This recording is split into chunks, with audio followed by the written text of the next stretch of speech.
Donc dans le cerveau, on a des fréquences de 0,1 Hz.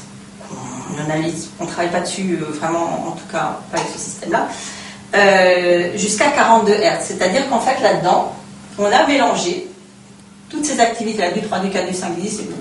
Donc ça fait un signal, ça, et on peut strictement rien en faire. On peut rien en faire. Du coup, le logiciel, là j'ai plus l'impression que je fais une formation carrément, mais c'est pas grave, tant qu'on y est, voilà, parce que c'est au feeling, hein. J'ai préparé des trucs, mais après c'est comme ça vient.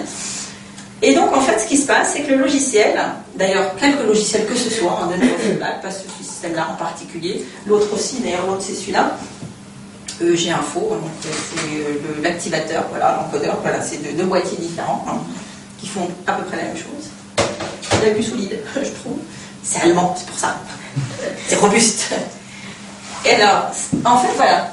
Ce que va faire le logiciel, donc, amplifier, encoder, et transformer le signal en, on va dire, des différentes fréquences qui ont été perçues. En clair, le logiciel, l'encodeur et le logiciel ont comme fonction de traduire en fréquence l'activité électrique du cerveau qui s'exprime en microvolts. Concrètement, j'enregistre un concert et maintenant j'aimerais savoir ce que joue tel violon, ce que joue telle trompette, ce que joue telle voix, etc. Maintenant je veux avoir la partition de chacun des instruments parce que je suis chef d'orchestre.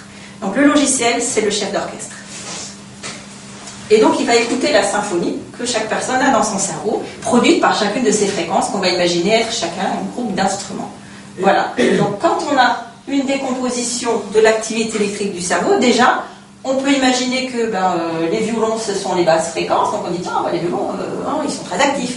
Et puis là, les trompettes, pas trop. Après, ça ne veut pas dire que c'est bien ou que c'est mal. Ça dépend. Mais on a déjà une image de ce que l'orchestre fait. Tels instruments jouent bien, d'autres moins, on les entend plus, on les entend moins. Voilà, ça c'est votre symphonie personnelle et elle est unique. Donc il n'y a pas deux cerveaux pareils, donc les séances ne sont pas standardisées.